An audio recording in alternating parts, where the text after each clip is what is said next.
네, 지난 시간에 우리가 8장 1절부터 6절까지 말씀을 선고했는데 일곱 나팔이라는 것이 일곱 번째 인이 떼어지고 난 이후의 사건을 말하는 것이 아니다. 그것이 제일 중요한 내용이죠. 그럼 그 증거가 뭐냐? 그것은 이제 다섯째 나팔을 보면은 다섯째 인을 떼어졌을 때 일과 똑같은 일들이 이제 전개되어지고 있고, 순교자가 다 아직 순교하지 아니한 때를 말하는 것이고, 원래 일곱 인으로 인봉된 책이다. 일곱 인이 다 떼어지고 나면 모든 것이 끝나는 거예요. 그런데 일곱째 인을 떼니까 다시 나팔이 시작된다는 것은 다시 한번 나팔과 대적으로서 환란의 때를 자세하게 이렇게 설명을 해주시는 것이다. 또 다른 하나의 증거는 5절이죠. 뇌성과 음성과 번개와 지진이 나더라. 이것은 성도들에게 하나님에 대한 기도에 대한 응답이거든요. 하나님의 기도에 대한 응답이 이것이 계시록 4장 5절에도 번개와 음성과 뇌성이 나더라 하고 똑같은 말씀이 있어요. 4장 5절에도 인이 떼어지기 전에 일곱 금촛대 교회를 세우시면서 일곱 영으로 이루시는 역사를 지금 말씀하고 있는 것이고, 여기도 마찬가지로 일곱 나팔이 불려지기 전에 지금 하나님께서 그의 백성들에게 이루시는 역사의 응답이죠. 금향로 위에 금향로에 담긴 향들에 대한, 또 성도들의 기도에 대한 응답으로 뇌성과 음성과 번개와 지진이 나더라. 그렇게 해서 하나님의 백성들이 환난 전에 이제 순교할 수 있는 신앙의 자리를 하나님께서 이끌어 가시는, 또 예비처로 갈 자들, 갈자들에게 그와 같은 하나님의 뜻이 이제 이루어질 수 있도록 은혜를 베풀어 주시는 역사를 말하는 것이죠. 그러니까 나팔이라는 것도 마찬가지로 이제 인과 똑같은 과정들을 거치면서 그런 총론적인 설명을 이제 다시 구현해서 이렇게 이제 보충해 주시는 것이죠. 나팔과 대적이라는 것이 그거다. 그러면서 이제 7절, 첫째 천사가 나팔을 부니 피 섞인 우박과 불이 땅에 쏟아지며 땅의 3분의 1이 타서 사위고 수목의 3분의 1도 타서 사위고 각종 푸른 굴도 타서 사위더라. 이제 첫 번째 인과 같은 사건이 벌어지는데 이제 달리 표현을 하신 거예요. 첫 번째 인이 떼어졌을 때는 흰말 탄자가 등장을 하죠, 그렇죠? 그건 두 증인으로서 이제 살리는 역사를 하고, 아울러서 첫 번째 인이나 두 번째, 세 번째, 네 번째 인이나 이것이 거의 동시에 환란이 시작되어지면 일어나는 일들이에요. 똑같이 막 이제 검은 말 탄자 또는 붉은 말 탄자, 청황색 말 탄자들이 등장을 해가지고 하나님의 택한 백성들을 갖다가 미혹하고 실족하게 하는 그와 같은 일들을 벌이는 것이고, 이제 또 첫 번째 나팔을 보니까 이제 이와 같이 피 섞인 우박이 땅에 쏟아졌다. 이제 그렇게 말씀하고 있는데, 이것이 실제 피 섞인 우박과 불이 땅에 쏟아지게 되어지면은 천지가 난리가 나는 겁니다. 그러니까 이것은 실제 어떤 물리적인 이와 같은 현상이 아니라 이것은 영적인 부분을 말씀하고 있는 거예요. 마태복음 24장에도 노아의 때와 같다 말씀하시면서 먹고 마시고 시집가고 장가가고 있다가 홍수가 나서 다 멸할 때까지 깨닫지 못한다고 말씀하고 있거든요. 그러니까 적그리스도의 환난이 무엇인지를 분별하지를 못하는 거예요. 그러니 피 섞인 우박이 땅에 쏟아진다라는 것도 역시 마찬가지로 영적인 현상인 것을 말하고 있는 겁니다. 실제 막 우박이 쏟아지고 막 불이 떨어져가지고 불살라버리고 막 수목도 불살라버리고 풀도 불살라버리는 이런 역사가 말하는 것이 아니다 이거죠. 영적으로 이와 같은 일들이 벌어지는 거예요. 이 출애굽기 9장에도 보면은 애굽일에 없던 재앙이 이제 임하게 되었죠. 우박으로부터 시작해서 일곱 번째 재앙 때, 그때 이제 계속해서 애굽일에 없던 이와 같은 큰 재앙이 이제 벌어질 것을 두 번이나 강조하실 때, 그때 우리가 출애굽기 9장을 선고하면서 그것이 뭘 의미하는 것이다. 거기서부터 적그리스도의 환난을 영적으로 계시하는 것임을 말씀을 하고 있다고 이제 우리가 상고를 했어요. 마찬가지로 지금 피 섞인 우박과 불이 땅에 쏟아졌다라는 것은 그와 같은 현상을 말하는 거예요. 그때 애국은 완전히 다 불살라지고 그냥 수목이 다 상하고 그러지만은 고센 땅은 어떻게? 고센 땅은 전혀 그런 것이 임하지 않는 거예요. 애굽에 속한 신앙, 애굽에 속한 신앙에게 이와 같이 영적으로 멸하는 하나님의 역사가 있음을 말씀을 하고 있는 겁니다. 애굽에 속한 신앙. 마치 고센 땅은 아무런 재해가 일어나지 아니하고 애굽 땅에만 일어났던 것처럼 이와 같은 하나님의 징벌적 재앙이 임하는 것을 말합니다. 그럼 하나님의 이런 징벌적 재앙, 이것이 영적인 것이다라는 것은 적그리스도가 등장을 하고 적그리스도를 경배하며 짐승표를 받아서 영원한 멸망 가운데 떨어질 자로 딱 확정이 되는 것을 말하는 겁니다. 이게 그 심령 속에 이와 같은 우박과 불이 나서 땅의 3분의 1이 사위고, 땅의 3분의 1이 사윈다는 것은 땅에 속한 신앙, 세상에 속한 신앙. 빌립보서 3장 19절에 저희는 땅의 일을 생각하는지라 하면서 그리스도의 십자가의 원수로 행하는 자들을 말하는 거예요. 저희들은 배가 신이다 이거죠. 그렇게 먹을 건 이 육신에 속한 것만 생각을 하는 거예요. 땅에 속한 것만 생각하는 자들. 그들은 그리스도의 십자가의 원수로 행한다고 말씀하고 있어요. 애굽에 속한 신앙이죠. 역시 마찬가지로. 그 3분의 1이 타서 사위고, 수목의 3분의 1도 타서 사위고, 수목의 3분의 1이라는 것은 열매를 맺어야 할 나무가 열매를 맺지 못하고 그냥 이파리만 있는 거예요. 마치 마태복음 21장에 잎만 무성한 무화과 나무 같고, 사사기서 9장 15절에 가시나무와 같은 것이죠. 뜨거운 바람, 환란의 뜨거운 환란이 햇빛을 피해서 내 그늘을 와서 쉬려하는 가시나무와 같은 거예요. 잎만 자라나는 거예요. 또는 이사야서 5장에 말씀하고 있는 들포도나무 같은, 극상품 포도나무를 심었는데 들포도나무가 되어졌던 이와 같은 수목의 3분의 1이 다 타서 사위고, 각종 푸른 풀도 타서 사위다라는 것은, 이 풀이라는 것은 씨 없는 채소를 말하는 것이죠. 창세기 1장 30절에 씨 가진 채소는 사람들에게 하나님께서 주시고 씨 없는 풀은 짐승들의 먹이가 되었다라는 것은 짐승과 같은 신앙을 말하는 거예요. 금승의 분길만 쫓고 있는 그와 같은 짐승의 신앙들을 말하는 건데, 그와 같은 신앙들의 3분의 1이 적그리스도가 등장하자마자 적수를 경배하고 짐승표를 받게 되어질 것을 말씀을 하고 있는 겁니다. 적그리스도는 이제 정치적인 인물이죠. 정치적인 인물이 딱 그렇게 등장하자 세상에 속한 신앙의 3분의 1이 등장하자마자 딱 적그리스도를 경배하는 거예요. 오늘날도 교회가 영의 구원이요 그런 것을 갖다가 증거하는 것인데, 그러지 아니하고 세상의 구원을 말하는 사람들이 많이 있습니다. 그들은 세상에 속한 신앙이기 때문에 그러는 거예요. 그들은 이와 같이 적그리스도가 등장하자마자 짐승을 경배하고 짐승표를 받는 거예요.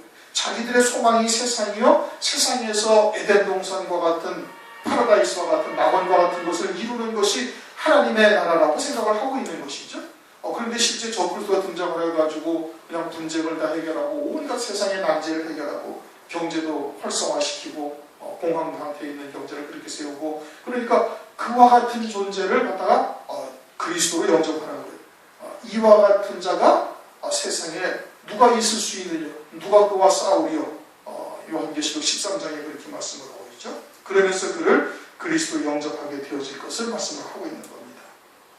그 다음에는 둘째 천사가 나팔을 분다. 둘째 천사가 나팔을 불게 되어지면은, 그러면은 불 붙는 큰 산과 같은 것이 바다에 던지우며, 첫째 천사가 나팔을 부니까 피 섞인 우박과 불이 땅에 쏟아지고, 둘째 천사가 나팔을 부니까 불 붙는 큰 산 같은 것이 바다에 던지온다.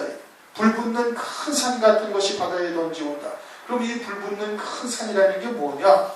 이것은 에레미야서를 보면은 에레미야서의 51장 25절 불탄 산이 등장합니다. 불탄 산. 그게 바벨론이에요. 에레미야는 그 바벨론이 불탄 산이고, 결국은 이스라엘, 유다가 그 불탄 산에 의해서, 바벨론에 의해서 멸망을 당하지만은 결국은 그 바벨론도 영원히 멸망되어질 것을 에레미야를 통해서 하나님께서 예언을 하셨어요. 그리고 실제 그와 같이 이루어졌죠. 그러면 그 바벨론을 말하는 것이냐, 이 불탄 산, 불타는 큰 산이라는 것이, 불 붙는 큰 산이라는 것이 그 불탄 산 바벨론을 말하는 것이냐, 그것을 말하는 것은 아니죠. 이 불 붙는 큰 산이라는 바벨론이라는 것은 요한계시록 17장, 18장에서 음녀를 말하고 있는 겁니다. 음녀. 음녀라는 것은 많은 물 위에 앉은 큰 음녀다. 이것이 바벨론이다. 계시록 17장 1절 5절에서 말씀을 하고 있죠. 그것은 많은 물 위에 앉았다는 것은 모든 종교 조직이 통합되어진 것을 말하고 있는 겁니다. 그래서 지금 천주교나 감리교나 또는 루터교나 이와 같은 종교단체가 지금 종교 일치운동을 벌이고 있지 않습니까? 그래서 교리적 합의를 이미 이루었다고 서로 이야기를 하고 있고, 그것뿐만이 아니라 세계 종교협의회라는 것이 등장을 해가지고 온 세상에 있는 모든 종교가 이제 하나 되자 이겁니다. 사실 그들이 가지고 있는, 자기들이 가지고 있는 말씀이나 성경 말씀이나 사람의 눈으로 보면은 다 비슷비슷하다. 이게 서로 사랑을 말하고 평화롭게 서로 공존하면서 평화롭게 지내면서 서로 돕고 사랑하고 이웃을 사랑하고 어쩌고저쩌고 다 비슷하지 않냐. 그러면서 모든 종교가 지금 하나 되기 운동을 지금 벌리고 있는 것이고, 그와 같은 것이 적그리스도가 등장하게 되어지면 완전히 표면화되어져 가지고 음녀가 된다 이겁니다. 큰 성 바벨론이 되는 것이죠. 계시록 21장에 가면 어린 양의 아내를 뭐라고 그래요? 거룩한 성 예루살렘이라고 말합니다. 그럼 예루살렘 성이 어린 양의 아내나요? 아니란 말씀이에요. 그러면 큰 성 바벨론도 역시 마찬가지로 거룩한 성이 어린 양의 아내여 그리스도의 신부가 되어질 금촉대 교회를 말하는 것이라면, 이 큰 성 바벨론은 타락한 배도한 교회들을 의미하고 있는 거예요. 즉 WCC라는 것을 통해 가지고 모든 종교 조직이 거짓 선지자를 기점으로 하나가 되어지면은 거기에 함께 합류하게 되어지는 교회, 배도한 교회. 이것이 결국은 불붙는 큰 산과 같은 것을 말하고 있다 이겁니다. 음녀 교회를 말하는 것이죠. 그러니까 첫 번째는 정치적인 인물 적그리스도의 등장을 말하는 것이고, 두 번째는 거짓 선지자를 통해서 모든 종교 조직이 하나가 되어지는 종교 일치 운동을 벌이는 그와 같은 종교적인 면을 말하고 있는 거예요. 그래서 불붙는 큰 산과 같은 것이 바다에 던지우매. 바다라는 것은 결국 뭘 말하는가? 바다라는 것은 일반적인 태평양 바다나 이런 것을 말하는 것이 아니라 마태복음 13장 49절을 보면 주님께서 비유로 천국에 대해서 설명을 하셔요. 천국은 바다에 그물을 치고 각종 물고기를 모으는 것과 같다. 그래가지고 좋은 것은 그러지 않고 나쁜 것은 그냥 던져버린다 이거예요. 그래갖고 악한 것 나쁜 것은 계속 바다에 던져져서 악인들만 남아있는 곳이 바다예요. 또 마태복음 8장에도 보면 가다라 지방의 무덤 속에 사는 귀신 들린 자가 돼지떼에게 들어가가지고 바다에 들어가서 몰살해버려요. 그래가지고 돼지는 죽고 그 귀신 악한 영들은 거기 그냥 남아있는 곳이 바다다 이거예요. 바다라는 것은 그와 같은 돼지와 같은 신앙을 가진 자들, 또는 악인 중에 악인들만 지금 남아있는 곳, 의인 중에 악인을 갈라내서 악인들만 남아있는 곳이 바다와 같은 신앙인 것을 말하고 있고, 그들은 큰 성 바벨론과 같은 음녀교회가 되어지고 배도한 교회가 되어져서 주님이 적그리스도가 등장하고 거짓 선지자가 등장하자 그들의 말에 미혹당해가지고 이처럼 배도할 자들을 말하는 겁니다. 그게 바다에 던지운 거예요. 악인들로 이제 딱 인쳐진 것을 말하고 있는 것이죠.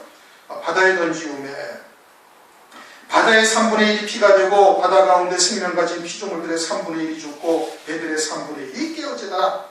이제 앞에서 피 섞인 우박과 물이 땅에 쏟아지니까 땅의 3분의 1이 타서 사위고 수목의 3분의 1이 타서 사위고 각종 푸른 풀도 타서 사위더라 하시는 말씀과 같은 맥락인 겁니다.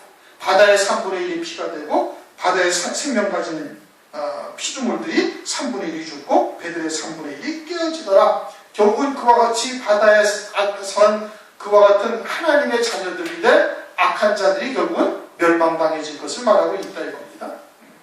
배가 깨어진다라는 것은, 배라는 것은 교회를 의미하고 있는 것이죠. 노아의 방주와 같은 교회를 의미하고 있는데 그것도 역시 마찬가지로 깨어지게 되어질 것을 말씀을 하고 있는 겁니다. 그러므로 1절은 정치적인, 첫 번째 나팔은 정치적인 면에서 적그리스도의 등장을 말하는 것이고, 두 번째는 거짓 선지자가 등장을 해서 음녀 교회가 되어져서 배도하는 자들이 멸망당하게 되어질 것을 말씀을 하고 있는 겁니다. 그래서 이제 배들의 3분의 1이 깨어진다라고 지금 말씀을 하고 있는 것이죠. 그 다음 12절 셋째 천사가 나팔을 부니까 셋째 천사가 나팔을 부니 횃불같이 타는 큰 별이 하늘에서 떨어져 강들의 3분의 1과 여러 물샘에 떨어지니 횃불같이 타는 큰 별이 하늘에서 떨어졌다는 것은 타락을 했다는 얘기고 아주 유명한 종을 말하는 겁니다. 전 세계적으로 알려져 있는 유명한 종이 타락을 해서 떨어지는 것을 말하는 거예요. 지금 땅에 떨어졌다는 것은 타락한 하나님의 종들이에요. 별은 하늘에 있어서 빛을 비춰야 되는 거예요. 땅을 비춰야 되는 것이죠. 하나님의 백성들로 하여금 하늘에 속한 자가 되게 하고 하늘에 예비하신 영광을 바라보게 하며 그처럼 하늘에 속한 자가 되게 해야 할 것인데 그러지 못하고 땅에 떨어져서 물샘과 강들과 여러 물샘에 떨어졌다. 즉 하나님의 말씀이 나오는 강단이 숫물이 되어지는 것을 말하는 겁니다. 물샘에 떨어졌다. 그래가지고 이 별의 이름은 쑥이다. 물들의 3분의 1이 쑥이 되매 그 물들이 쓰게 됨을 인하여 많은 사람이 죽더라. 즉 하나님의 말씀이 변질되어져 쑥물이 되어져 가지고 그 물을 먹는 자마다 다 죽게 되어지는. 강이다라는 것은 큰 교단, 큰 교회. 물샘이라는 것은 작은 교단, 작은 교회가 한 3분의 1이 그대로 다 쑥물이 되어져 가지고 적그리스도와 거짓 선지자를 쫓게 되어질 것을 말씀을 하고 있는 겁니다. 그 다음 12절 넷째 천사가 나팔을 부니 해 3분의 1과 다 3분의 1과 또는 별들의 3분의 1이 침을 받아서 그 3분의 1이 어두워지니 낮 3분의 1이 빛이 없고 밤도 그러더라. 해와 달과 별의 3분의 1이 침을 받았다. 공격을 받았다. 해는 지금 해가 진리의 교회를 말하고 있는 거예요. 금초대 교회가 해를 입은 여자로서 요한계시록 12장에 등장하고 있죠. 달과 별이라는 것은 달이라는 것은 어둠 가운데 죄 가운데 있는 하나님의 자녀들에게 죄를 깨닫게 해서 빛으로 나오게 하는 역사를 하는 것이고 별이라는 것은 하나님의 종들을 의미하는 거예요. 계시록 1장에서도 7별은 7교회의 사자라 말씀하고 있죠. 그러니까 그들이 다 하늘에 속한 자로서 지금 본연의 사명을 잘 감당하고 있다가 침을 받았다, 이게 공격을 받았다 이겁니다. 이게 협박이나 위협을 받은 거예요. 어떻게? 이 전 3년 반 동안에 비가 오지 아니하는 기근이 임했어요. 그러니까 그와 같이 먹을 것이나 이런 것을 가지고 아주 궁지에 몰아붙이고 이렇게 되어지니까 거기에 굴복할 수밖에 없게 되어졌다 이겁니다. 그래서 그 진리의 말씀이 변질되게 되는 거예요. 변질되어져서 하늘에 속한 교회임에도 불구하고 타락하여 멸망으로 빠지게 되어졌음을 지금 말씀을 하고 있는 겁니다. 실제 해가 3분의 1이, 달이 3분의 1이, 별이 3분의 1이 빛이 사라지면 이건 큰 난리가 나고 모든 우주 만물이 그렇게 되어졌으면 뭐 교회뿐만 아니라 세상 사람들도 다 알죠. 그런데 끝날 때까지 모른다고 그러지 않습니까? 마태복음 멸망하기까지 깨닫지 못한다니까 이것도 역시 영적인 면에서 말하는 거예요. 그런데 지금 이제 가만히 유의해 볼 것은 그러면 3분의 1씩이 지금 망한 거예요. 그렇죠? 3분의 1씩이. 그리고 해와 달과 별도 이건 진리의 교회라고 볼 수가 있는데 이들도 지금 망했다 이겁니다. 그러면 이것이 뭘 말하는 거예요? 창세기 7장을 보면 노아의 때에 창세기 7장 노아의 때에 물이 차이라니까 천하의 모든 산이 물에 잠겨버리고 다시 물이 15규빗이 부르니까 또 산들이 물에 잠기더라 하는 그 산들은 뭐예요? 그건 천상의 산인 거예요. 하늘에 속한 자, 천하의 산이 아니라 즉 천하의 영광을 보여주던 교회가 아니라 하늘 위의 영광을 보여주던 산인데 물이 15규빗이 부르니까 그 산도 또 잠겨버렸다 이겁니다. 진리의 교회임에도 불구하고 환난날에 3년 반 동안 극심한 환난과 아주 궁핍한 삶으로 인해 가지고 그들이 변질되어질 것을 말하는 거예요. 멸망당할 것을 말하는 겁니다. 그것은 마태복음 2장 16절인가에도 헤롯 왕이 베들레헴 지경에 2살 이하의 사내 아이들을 다 죽이더라 고 말씀하고 있어요. 그 헤롯 왕은 장차 있게 되어질 적그리스도이고 그가 젖먹이의 신앙, 어린아이와 같은 신앙들을 멸하게 되어질 것을 말하고 있는 겁니다. 아들인데도 불구하고 아들이라는 건 뭐예요? 아버지의 유업을 이을 자들이에요. 그들로서 자라나가는데 아직 온전한 신앙이 되지 못하니까 그들이 헤롯 왕에게 죽임당하는 거예요. 이것은 또 다른 곳에서도 또 말씀을 하고 있어요. 히브리서 5장 12절을 보면 말씀의 초보, 젖먹이, 어린아이라는 단어가 스토이케이온이라는 단어예요. 그런데 그 단어가 베드로후서 3장 12절을 보면은 체질이라는 단어로 번역이 되어져서 체질이 뜨거운 물에 다 풀어지고 라고 말씀을 하고 있어요.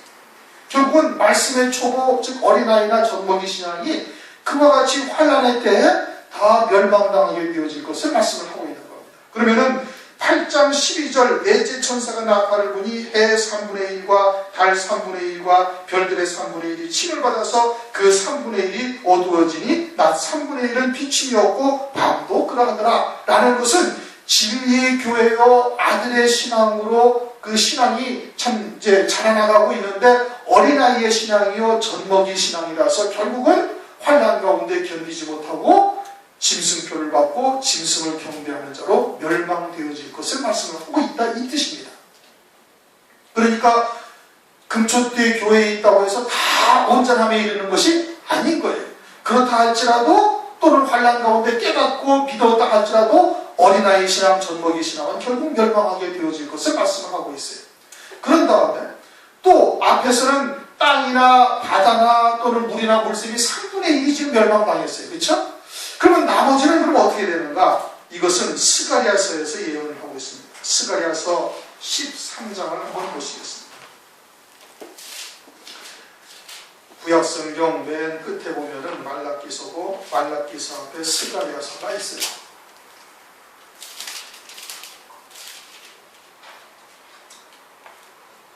스가랴서 13장 7절부터 9절까지 우리 다 같이 함께 읽습니다. 스가랴서 13장 7절부터 9절 시작. 만군의 여호와가 말하노라 하라 깨어서 내 목자 내 짝된 자를 치라. 목자를 치면 양이 흩어지리니와 작은 자들 위에는 내가 내 손을 들이우리라. 나 여호와가 말하노라 이 온 땅에서 3분의 2는 멸절하고 3분의 1은 거기 남으리니 내가 그 3분의 1을 불 가운데 던져 은같이 연단하며 금같이 시험할 것이라.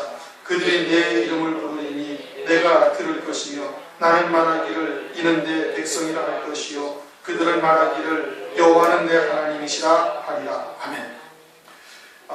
13장 7절부터 9절까지를 우리가 읽었는데 7절에 보면 내 목자 내 짝된 자를 치라 목자를 치는 양이 흩어지려니와 라는 이 말씀이 초림하신 주님에게 이것이 이 말씀이 적용이 됐어요. 그래서 예수님을 십자가에 못 박아 죽이니까 모든 하나님의 백성들이 12사도와 함께 다 예루살렘에서 흩어져서 이방으로 다 나가게 된 것을 말씀하고 있다. 그렇게 이제 우리가 일반적으로 알고 있습니다. 그러면은 8절, 9절 말씀처럼 남아있는 유대인들 가운데 3분의 2는 그렇게 멸망당하고 3분의 1은 그리스도를 믿고 구원받았어야 되는데 근데 실제 3분의 1이 구원받았나요? 예수 그리스도를 영접했나요? 아니에요. 그렇게 영접 안 했어요. 그러면 이 말씀이 그럼 궁극적인 이 말씀을 하신 취지가 어디에 있는가? 이것은 주의 재림의 때에 있는 겁니다. 주의 재림의 때. 그 증거가 또 다른 것이 성경에서 무엇을 그것을 뒷받침하는가? 그것은 마가복음에 가면은 주의 재림의 때와 세상 끝에 대하여 마지막 때 이루어질 일들이 무엇입니까? 하고 제자들이 물어요. 제자들이 묻는데 제자들이 딱 넷이 묻습니다. 12제자가 있는데 베드로, 야고보, 요한, 안드레 4명이서 주여 주께서 재림하실 때 세상 끝에는 어떤 일이 있겠습니까? 라고 물어요. 12제자 가운데 3분의 1밖에 안 되는 거예요. 그들을 통해서 마지막 때에 대한 관심과 마지막 때 하나님의 이루실 일에 대해서 알고자 하는 자들은 그렇게 4명밖에 없어요. 12명의 제자 가운데. 그게 몇 분의 몇이? 그게 3분의 1인 거예요. 그것을 그림자로 이 말씀을 확정하시는 겁니다. 그러면 재림의 때, 마지막 주님께서 재림하실 때 3분의 2는 어떻게 된다는 게 교회가 3분의 2, 세상을 말하는 것이 아니죠. 교회의 3분의 2가 멸망당할 것을 말하고 있는 거예요. 아까 내가 말씀드린 것처럼 땅에 속한 자, 바다에 속한 자가 그들이 3분의 1은 시작하자마자 그냥 그대로 짐승표를 받고 짐승을 경배하는 자로 되고 환란이 계속됨으로써 나머지 3분의 2가 다 멸망당하게 되어진다 이겁니다. 거기에다가 해와 달과 별이 3분의 사도들이 침을 받는데 그들은 또 뭐예요? 그들은 2살 이하의 어린아이요 말씀의 초보와 같은 자들, 아직 정결한 처녀로서 하나님을 그리스도를 신랑으로 맞이할 만한 믿음의 자리에 있지 못한 자들도 역시 짐승표를 받고 짐승을 경배하고 환난 가운데 멸망당하게 되어지고 결국은 3분의 1만 교회가 남아서 결국을 하나님께서 그들을 구원하시게 되는 거예요. 그들을 남은 자로서 하나님께서 두신 거예요. 하나님께서 은혜를 주셔서 그들로 하여금 마지막 때에 대한 생각을 가지게 하셨다 이겁니다. 이사야서 1장을 보면 하나님께서 우리를 남겨두지 아니하셨으면 우리가 전체가 다 소돔과 같고 고모라와 같았을 것이다 라고 이사야가 고백을 해요. 그렇게 이사야 선지자를 비롯해서 몇몇 남은 자들은 하나님께 은혜를 입은 자들이 남은 자가 된 거예요. 그와 같이 마지막 때에도 남은 자가 있을 것인데 그들이 얼마나 되느냐? 3분의 1이 남게 되는데 그 3분의 1을 하나님께서 은같이 연단하고 금같이 하나님께서 시험하셔가지고 그들을 마지막 때 남은 자로 하나님께서 두시겠다 이겁니다. 이 말씀은 다니엘서 12장 7절에도 나와 있어요. 다니엘서 12장 7절을 한번 보시겠습니다. 12장 7절에 이어서 10절에 말씀하고 17절에 한때 두때 반때를 지나서 성도의 관세가 다 깨어지기까지니 그렇게 되면 이 모든 일이 다 끝나리라 하시면서 10절 많은 사람이 연단을 받아 스스로 정결케 하며 희게 할 것이나 악한 사람은 악을 행하니 악한 자는 아무도 깨닫지 못하되 오직 지혜 있는 자가 깨달으리라. 이 말씀이 지금 어디에 대한 말씀이에요? 개국일의 어떤 환란에 대한 때에 대한 말씀이에요. 그때 한때 두때 반때 성도의 권세가 끼어지고 그렇게 되어지면 이 모든 일이 다 끝난다는 것은 이 시대에 성령의 시대에서 이루실 구원이 다 끝난다는 얘기고 그때 한때 두때 반때에 성도의 권세가 깨어질 자들 즉 순교할 자들에게 하나님께서 그들에게 연단을 거쳐서 그들을 희게 하신다. 흰옷 입은 자로 세우신다는 얘기입니다. 그렇게 세워지니까 계시록 7장 9절에 아무라도 능히 셀 수 없는 큰 무리가 등장하는 거예요. 그들이 흰옷을 입었는데 그들이 언제? 환난 가운데 나오는 자들이라고 말씀하고 있는 거예요. 그러니까 우리들만 비록 지금 제대로 우리가 잘 알아듣지 못하고 참 하나님의 말씀을 증거해도 별로 받아들이는 사람도 없고 그러지만 사실은 하나님께서 이렇게 남겨두신 자가 있음을 알 수가 있다 이겁니다. 다시 정리를 합시다. 첫째 나팔, 둘째 나팔, 셋째 나팔은 이것은 땅에 속한 자요 세상에 속한 자들이 이제 적그리스도가 등장하게 되면 동시적으로 3분의 1은 그 즉시로 지금 어떻게 짐승표를 받고 짐승을 경배하는 거예요. 그래서 영적으로 멸망당하는 것을 말하고 있어요. 그리고서는 넷째 나팔은 해와 달과 별, 즉 하늘에 속한 자임에도 불구하고 그들 가운데 이처럼 짐승표를 받고 멸망당할 자들이 또 있는데 그들은 2살 이하의 어린아이요 그들은 말씀의 초보요 체질이 뜨거운 불에 풀어진다는 하나님의 말씀에서 우리가 확인할 수가 있는 겁니다. 그러니까 그것은 아주 정확한 거예요. 그러면은 3분의 1이 이렇게 침을 받았다고 하는데 그러면 어떻게 전체적으로 어떻게 하나님께서 이루시는가? 그것은 스가랴서 13장에서 딱 말씀을 하고 있고 제자들 가운데 딱 4명만이 마가복음에서 주님 앞에 세상 끝과 주의 재림에 대해서 어떤 일이 있을지 묻는 것을 통해 가지고 마지막 때에 하나님의 나라에 대한 관심을 또 하나님께서 남겨두신 자가 그와 같이 3분의 1만 그와 같은 은 같은 연단과 금 같은 시험을 통해서 구원받게 되어질 것을 성경에서 말씀을 하고 있는 거예요. 그래야 아무래도 능히 셀 수 없는 흰 누리가 흰 옷을 입고 손에 종려가지를 들고 하나님을 찬양하는 그들이 7장에 이제 나오게 되어지는 겁니다. 그러면은 오늘날 우리들이 비록 얼마 안 되는 것 같지만 사실은 하나님께서 구석구석에 그렇게 남겨두신 자들이 있는 거예요. 우리는 모르죠. 다 우리처럼 아무리 그냥 세상에서 나타나진 것도 없고 세상에 드러나진 것도 없이 그냥 그렇게 있는 거예요. 그러다가 환란의 때가 되어지면 하나님께서 그들을 다 일어나게 하신다 이겁니다. 그렇게 3분의 1이 현재 하나님께서 남은 자로서 하나님께서 두시고 있음을 우리가 볼 수가 있고 주의할 것은 우리가 이렇게 금초대 교회라 할지라도 환란이 되기 전에 성숙한 정결한 처녀로서 세워지지 아니하면 결국 멸망당할 수도 있음을 지금 말씀을 하고 있는 겁니다. 지금 넷째 천사가 나팔을 부는 것이 그것을 의미하고 있는 거예요. 그 다음 13절 내가 또 보고 들으니 공중에 날아가는 독수리가 큰 소리로 이르되 공중에 날아가는 독수리가 큰 소리로 이르되 독수리라는 것은 죽은 시체 위에만 돌아다녀 그쵸? 산 동물은 건드리지를 못합니다. 독수리가. 그래갖고 꼭 썩어 있는 짐승들만 가서 이제 썩은 고기들을 파먹는 것이 독수리. 독수리가 큰 소리로 이른다. 그러니까 영적으로 죽어 있다가 이 마지막 때 이 소리를 듣고 있는 자들이 있는 거예요. 그리고서는 땅에 거하는 자들에게 하는 것은 하나님의 백성임에도 불구하고 아직 그 택하신 은혜를 입은 자임에도 불구하고 땅에 거하는 자들에게 화가 있다라고 지금 말하고 있는 거예요. 이 땅에 거하는 자들 가운데는 아직 순교할 영혼들이나 예비초로 갈 자들도 있습니다. 물론 저거나 이제 땅에 속한 자들, 배도한 교회도 있기도 하겠지만은 그들도 있는 거예요. 그들에게 화가 있으리로다.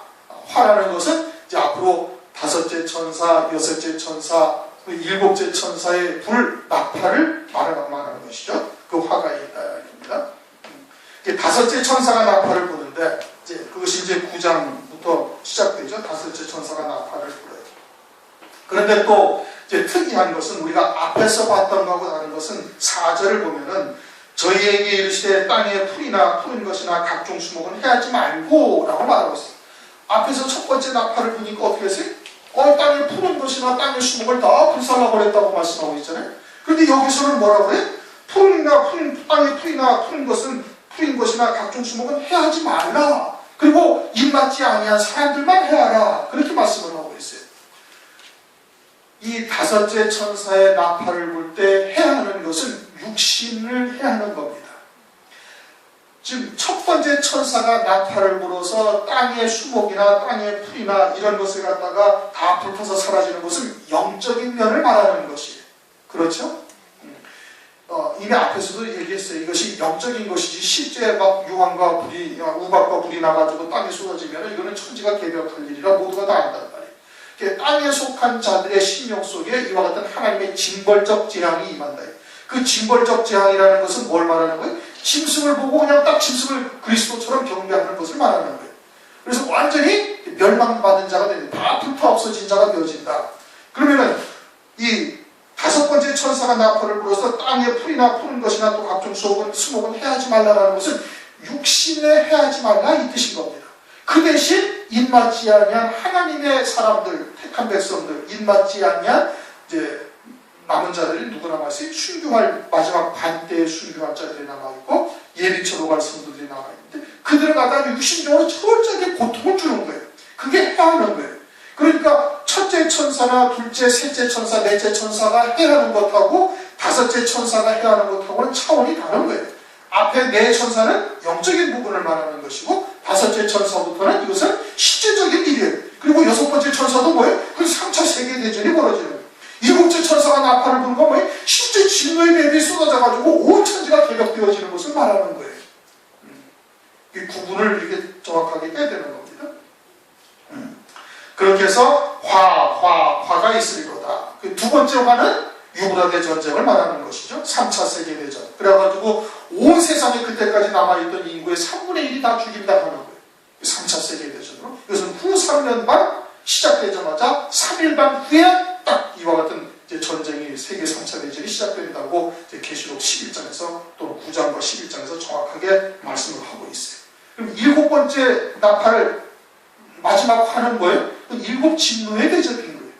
일곱 진노의 대접이 후 3년 반 가운데 쏟아져가지고 이제 남아있는 음녀교회, 배도한 음녀교회, 그 다음에 적그리스도와 그의 군대들이 완전히 진멸되는 것이에요. 마지막에는 뭐 큰 지진이 나서 땅이 세 갈래로 갈라지고 하늘에서 중수가 한 달란트나 되는 우박이 떨어지니 온 세상에 남아있는 것이 하나도 없는 겁니다. 한 달란트나 되는 우박이 하늘에서 떨어지면 어떤 일이 벌어지겠어요?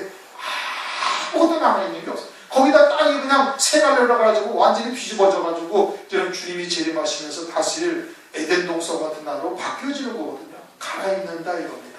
히브리서 1장에 말씀하고 있죠. 옷과 같이 맑아진 것들을 하나님께서 갈아입힌다 이겁니다.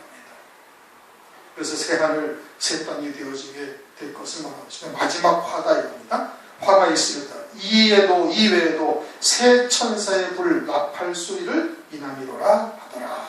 아멘. 네, 오늘은 이제 7절부터 13절까지 8장은 네 나팔로 이루어지는 일들이 무엇인가를 우리가 이제 상고를 했습니다. 나팔과 이는 같은 사건을 말씀하고 있는 것이죠. 같은 사건을 말씀하시는데 다른 각도에서 보여주시고 있는 거예요. 우리가 이제 이미 벌써 2번을 상고했으니까 그 자세한 것들은 뭐 그렇게 크게 얘기하지 않아도 이제 충분히 이해할 수 있는 일들이고, 이제 우리가 그 전에 상고하지 못했던 이제 스가랴서와 기타 등등을 비교해서 우리가 이제 오늘 다시 한번 상고를 했습니다. 우리 다 같이 통속으로 잠시 기도하시겠습니다.